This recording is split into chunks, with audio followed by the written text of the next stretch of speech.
y'all,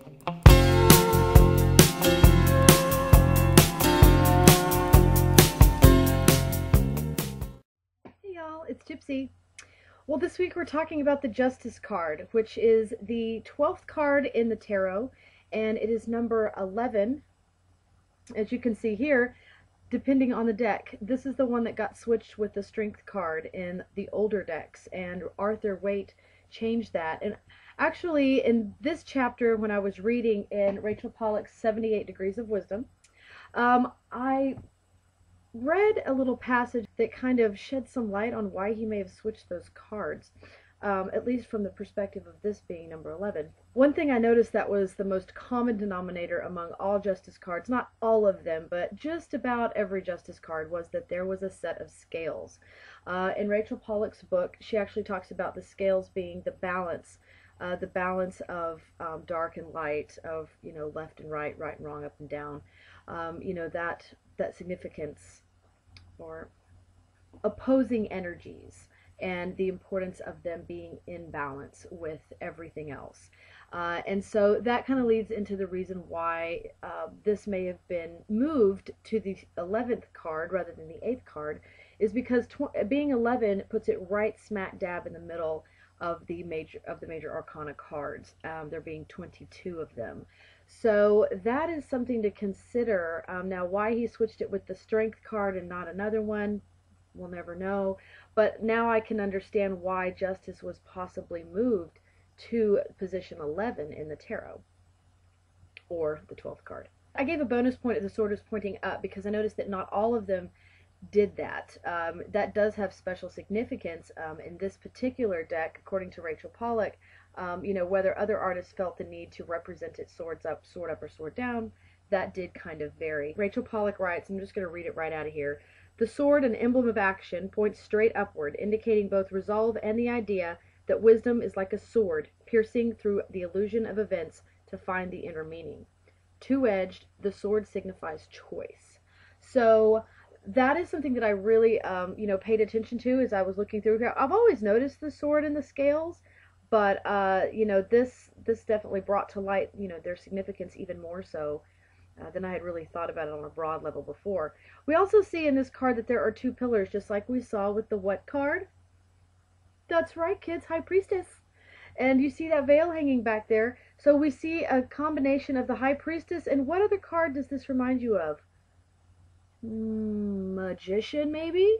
So that was another thing that Rachel discusses in her book, is that this woman is a little androgynous, not an extremely feminine woman, definitely fancy because you have that royalty aspect, but this is not, this is somewhat of an androgynous character, and you have the scales, the sword pointed upward, and she even talks about the position of the feet there. If you can see there at the bottom, one of the feet is, kind of forward, and one of them is further back. She refers to it as being poised to stand. I've never really paid much attention to that before, but as I started going through these, I noticed that some do have a look of, about to get up, or about to rise, or being ready to. So that was kind of an interesting aspect to this card that I hadn't really paid attention to before. Also, I noticed on some cards there are blindfolds. There's blindfolds on a few of my decks, and I thought it was more prevalent than it was, so it was kind of fun to go back and score this, because not as many Justice cards have the blindfold. As you can see in the Rider-Waite-Smith deck, there's no blindfold. So that's something that I do see commonly, but it's not originally there. So let's go ahead and jump on into the cards. The old cards I have, of course, are the Minchiati and the Visconti. These are 1450. That's on or about when they were published. The Visconti Tarot, here we see that there is a horse going overhead, which we don't see in a lot of these, in most of these. In fact, I didn't put that on the scorecard since it wasn't on the Rider-Waite-Smith deck, but I don't recall seeing a horse jumping overhead in any of the other decks. So that's something that was lost. The sword is up. There are scales. This figure is much more feminine than we see in the Rider-Waite-Smith deck, so that one didn't really get a point for the androgyny, as it is very clearly a female. And then, of course we have the feet. You see the feet placement. There's the feet are forward, or one foot is forward at least. No. Are the legs together? It's hard to tell. Maybe not. But it's interesting to note anyway. Minchiati, That's this one here. And here again, we see the sword is up, the scales are in hand. This one is, again, of course, it looks like it's number 8. So, oh, same here, same here. Number 8. Both of these are. Can you see the Roman numerals up there? 8. And then 8. So, surprisingly, the Minchiati usually doesn't match up with any of the deck's numbering. But in this one, it actually is number 8, which is the traditional numbering. And then, of course, we have the Marseille Tarot, Tarot of Marseille. And in this card, we see that we still have the sword facing up. We have the scales. Now we've got the pillars. Okay, we didn't have the pillars before. I wouldn't really count that. You know, that background was added later like that to be so dramatic. No pillars here. Sorry about the light, y'all. No pillars here. But here, we see these pillars have come back, and it looks more of a high priestess / magician kind of thing going on. Can't get my cards in the right position. There you go. And then we jump into the modern cards.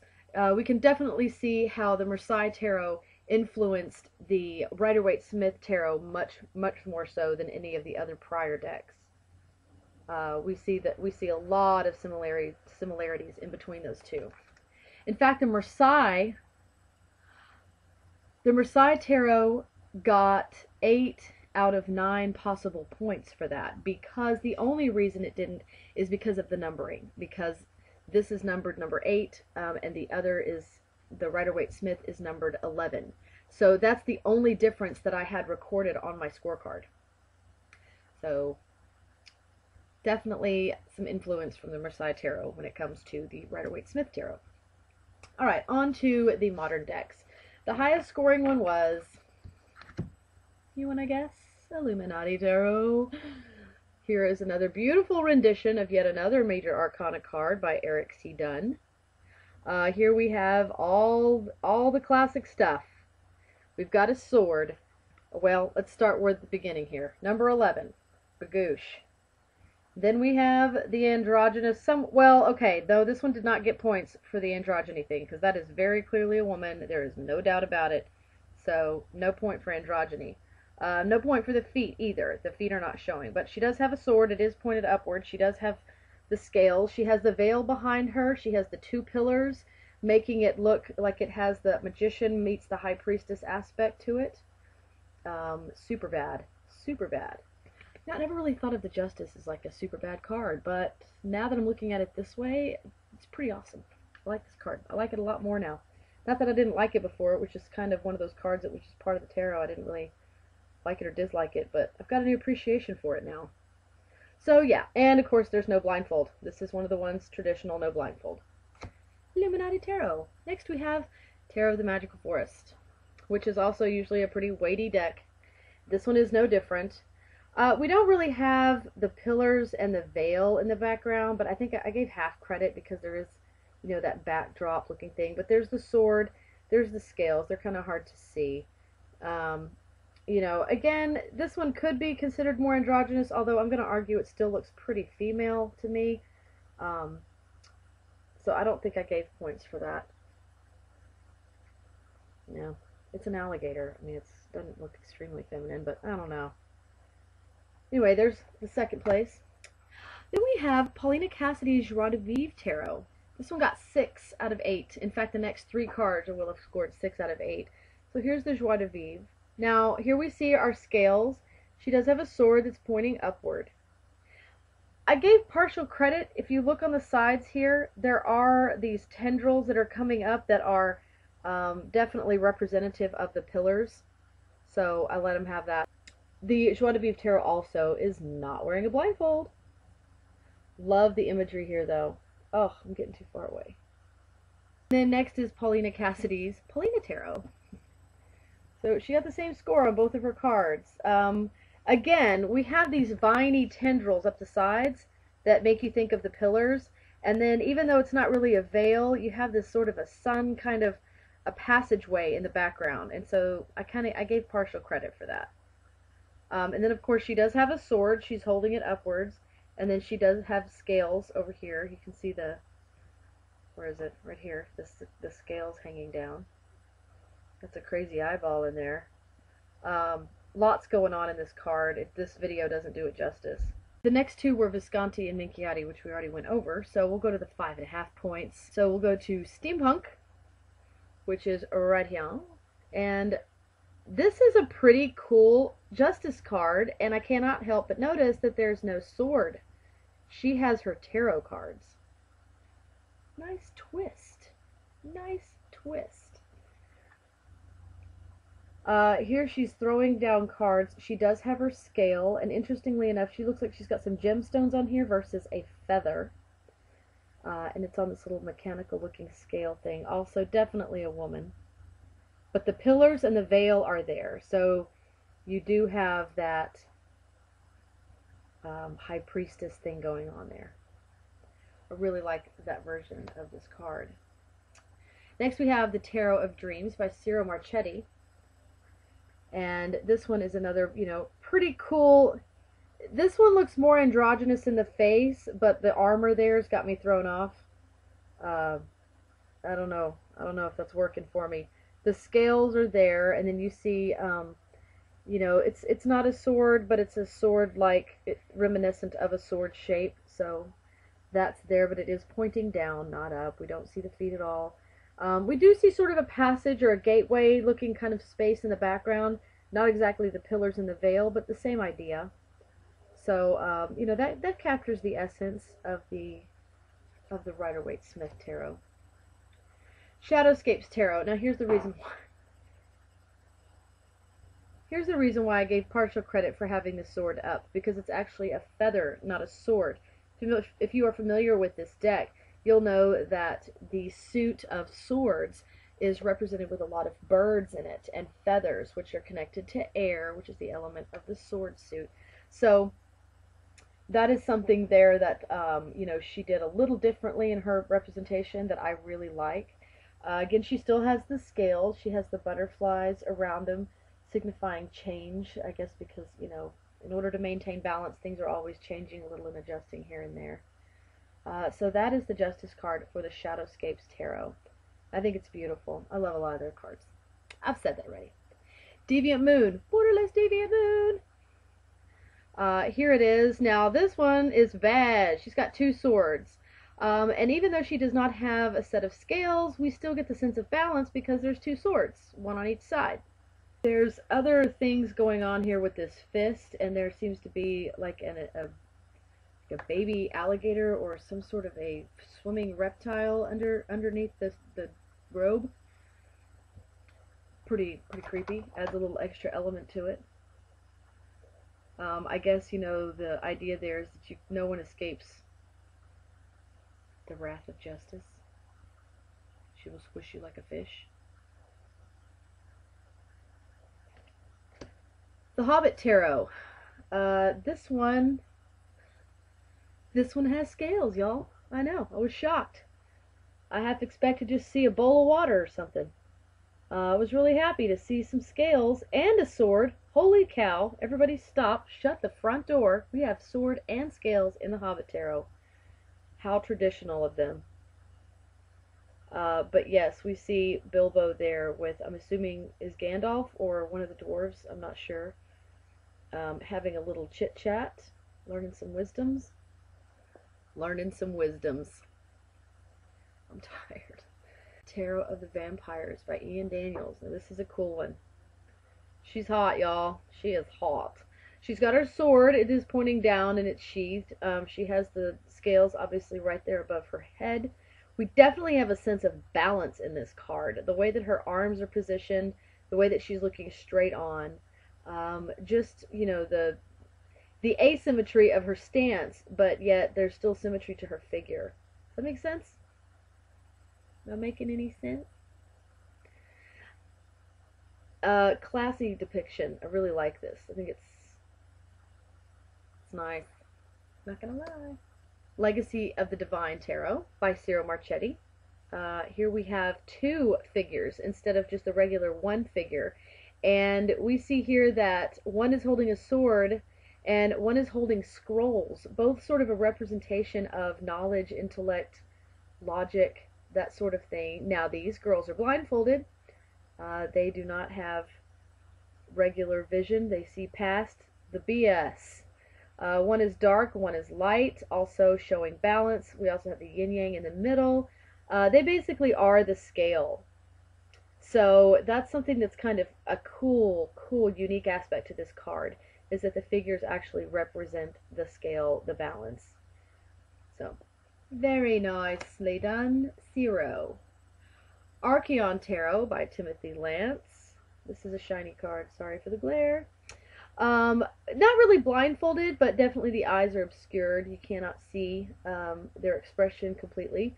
We have scales in the foreground, a sword kind of in the background, and again, it is pointing down, so that does change things just a little bit from the Rider-Waite-Smith.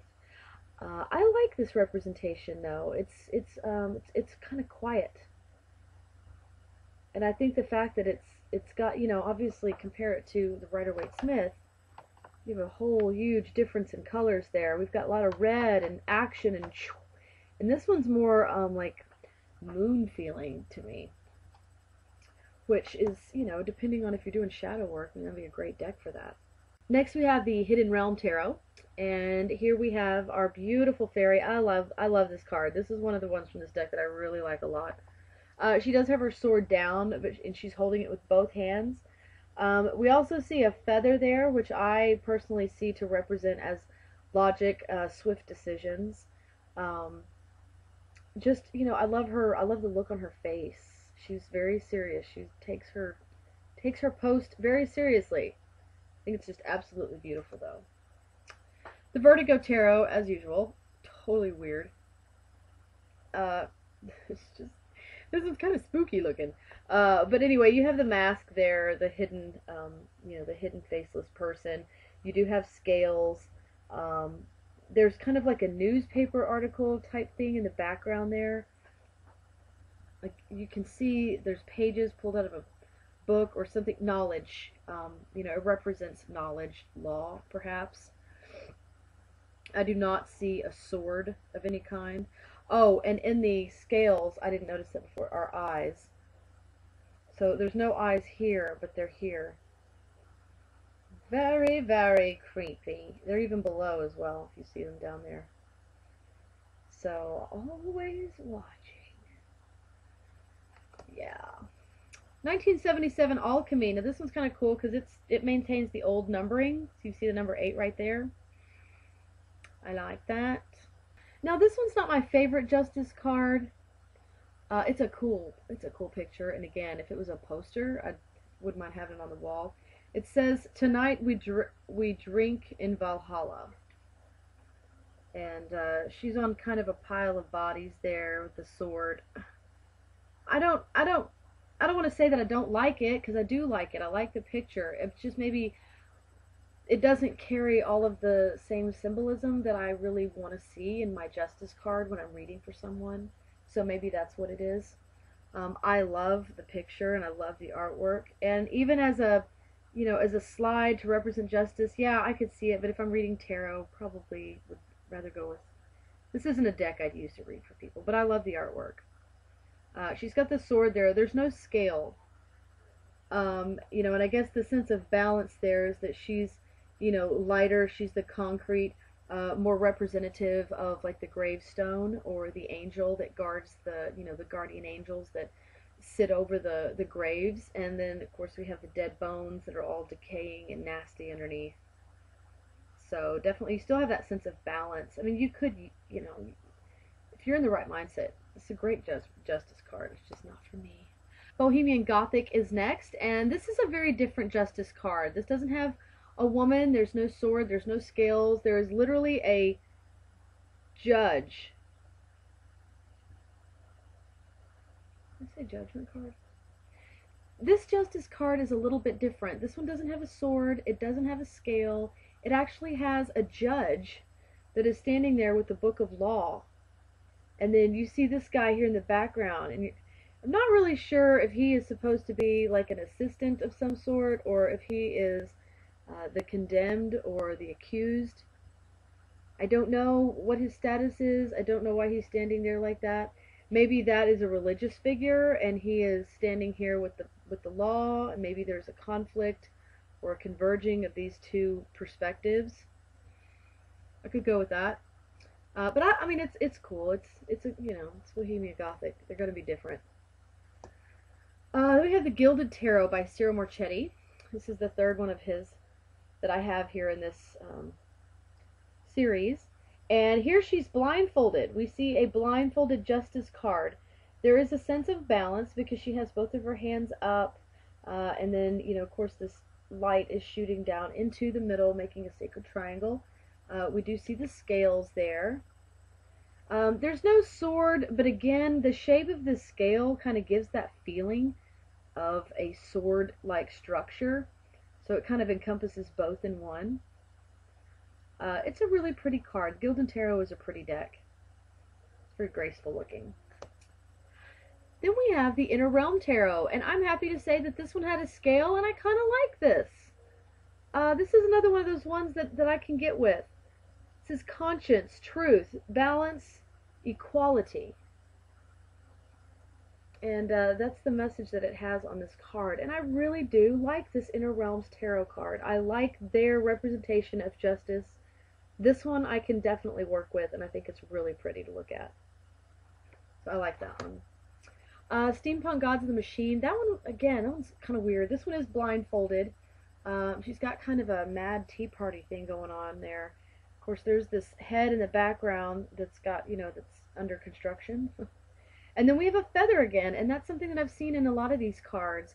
And I think it's kind of interesting that it made it into this rendition because these are usually so far off the wall. It's kind of like the Vertigo Tarot.